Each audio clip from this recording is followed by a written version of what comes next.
भक्तों, ओम नमः शिवाय। श्री शिवाय नमस्तुभ्यम। जय श्री महाकाल। जी हाँ भक्तों, क्या आपके भी जीवन में कोई ऐसा व्यक्ति है, आपका लड़का है, आपका लड़की है, जिसका विवाह नहीं हो रहा।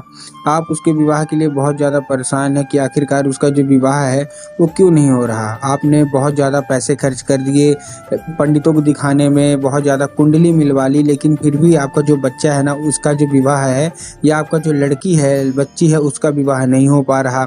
आप बहुत ज़्यादा परेशान हैं कि आखिर ऐसा क्या होगा कि हमारे जीवन में जो लड़का या लड़की है उनका विवाह क्यों नहीं हो रहा। मतलब बात चलती रहती है, हर एक चीज़ चलती रहती है, लेकिन अंत में आके कुछ न कुछ ऐसा हो जाता है जिसके कारण विवाह नहीं हो पाता। हर एक चीज़ ठीक रहती है, लेकिन लास्ट में कुछ न कुछ हो जाता है, विवाह नहीं हो पा रहा।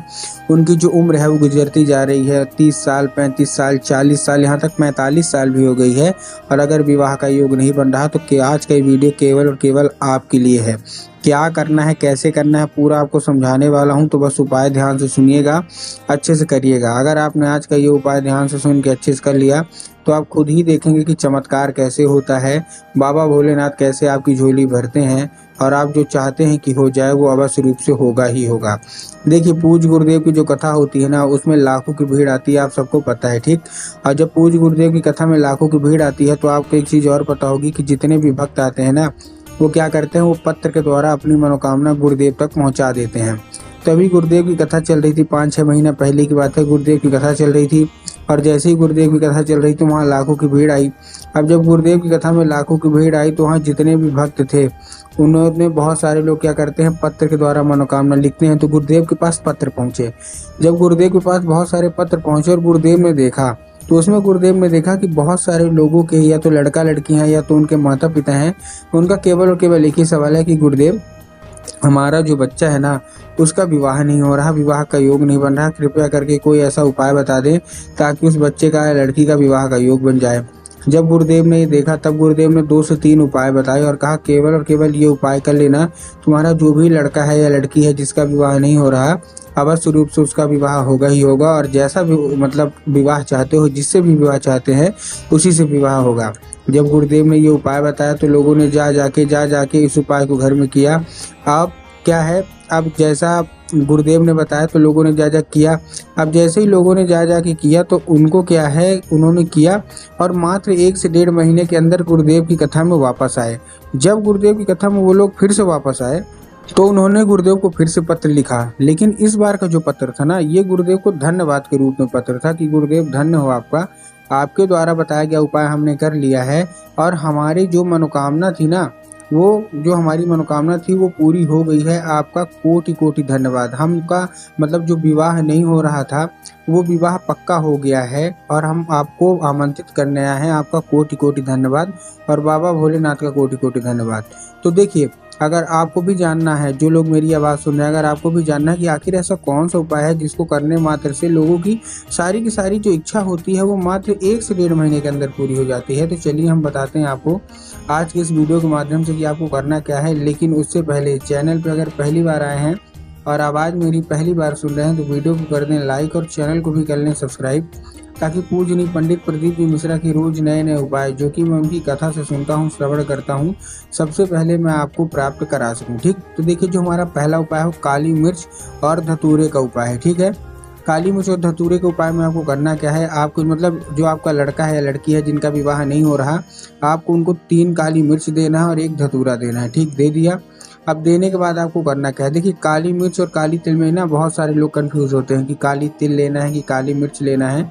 तो गुरुदेव ने साफ साफ बताया कि आपको काली मिर्च लेना है, ठीक। उसके साथ साथ आपको एक धतूरा चाहिए। धतूरा कहीं से खंडित नहीं होना चाहिए, कहीं से कटा फटा है, कहीं से टूटा फूटा बिल्कुल भी नहीं होना चाहिए। बहुत सारे लोग धतूरा लेने में गलती कर देते हैं, ठीक। तो आपको ध्यान से धतूरा लेना है। धतूरा लेने के बाद आपको पहुंच जाना है कहाँ, सीधा सीधा शिव मंदिर। अब जैसे आप शिव मंदिर पहुंचेंगे, शिव मंदिर पहुंचने के बाद आपको दक्षिण दिशा में खड़े होना है और उत्तर की ओर अपना चेहरा कर लेना है।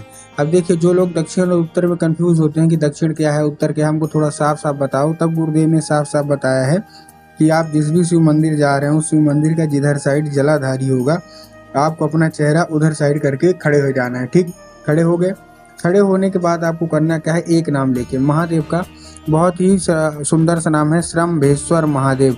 तो बस आपको श्रम्भेश्वर महादेव का नाम लेके आपको चुपचाप क्या कर देना है, अर्पित कर देना है। जैसे आप श्रम्भेश्वर महादेव का नाम लेके अर्पित करेंगे, अपनी मनोकामना मांगेंगे, आप खुद ही देखेंगे कि 1 से 1.5 महीने के अंदर आपकी मनोकामना अवश्य रूप से पूरी होगी ही होगी। ये था हमारा पहला उपाय। ठीक, अब जो दूसरा उपाय है, दूसरे उपाय में आपको 11 लाल फूल लेने हैं। जितने भी लड़का लड़की हैं, विवाह नहीं हो रहा, ध्यान सुनिएगा। दूसरे उपाय में आपको 11 लाल फूल लेने हैं। अब जैसे ही आप 11 लाल फूल लेंगे तो 11 लाल फूल किसी के भी हो सकते हैं, गुलाब के ले लीजिए, गुड़हल के ले लीजिए, जो भी आपको पसंद है आप ले लीजिए। बस एक चीज़ आपको ध्यान रखना है कि वो एक किस्म का होना चाहिए। अगर आप गुलाब का ले रहे हैं तो केवल और केवल गुलाब का लीजिए, अगर आप गुड़हल का ले रहे हैं तो केवल और केवल गुड़हल का लीजिए। ये नहीं कि 2 फूल गुलाब के ले लीजिए, 3 फूल गुड़हल के ले लीजिए, ऐसा आपको नहीं करना है, इससे महादेव नाराज होते हैं। ठीक, एक किस्म का ले लीजिए। अब लेने के बाद आपको करना क्या है, जैसे आपने ले लिया, लेने के बाद आपको एक काम करना है। क्या करना है, आपको पहुँच जाना है सीधा सीधा शिव मंदिर। अब जैसे आप शिव मंदिर पहुँचेंगे, शिव मंदिर पहुँचने के बाद आपको करना क्या है, जैसे आप शिव मंदिर पहुँचेंगे, शिव मंदिर पहुंचने के बाद अब आपके दिमाग में होगा कि बाबा भोलेनाथ के ऊपर अर्पित कर देंगे, जो कि पूर्णतः गलत है। आपको बाबा भोलेनाथ के ऊपर अर्पित नहीं करना, आपको माता अशोक सुंदरी के ऊपर अर्पित करना है।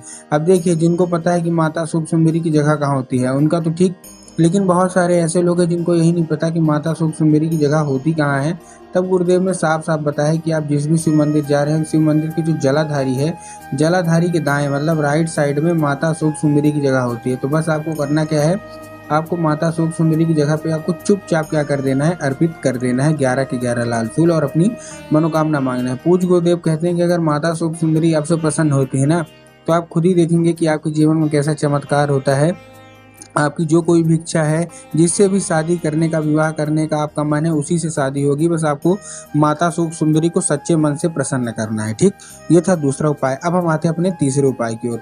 अब तीसरे उपाय में देखिए आपको क्या करना है। इस उपाय में आपको मतलब जितने भी माता पिता है ना, वो भी अपने बच्चों के हाथ ये करवा सकते हैं। आपको रविवार की रात को और सोमवार की सुबह को ये उपाय करना है। रविवार को रात को आपको क्या करना है, एक लोटा लेना है, जो कि तांबे का लोटा होगा, खाली लोटा, उसमें 21 चने की दाल डाल देना है। कितनी, 21, 21, 20 और 1, 21। ठीक, उसमें चने की दाल के साथ आपको क्या करना है, एक सिक्का डाल देना और एक सुपारी। सिक्का कोई सा भी हो सकता है, 1 रुपये, 2 रुपये, 5 रुपये, 10 रुपये, कोई सा भी। और एक सुपारी कौन सी, अच्छी बंधी हुई, कटी हुई नहीं, बंधी हुई। ठीक है, डाल दिया।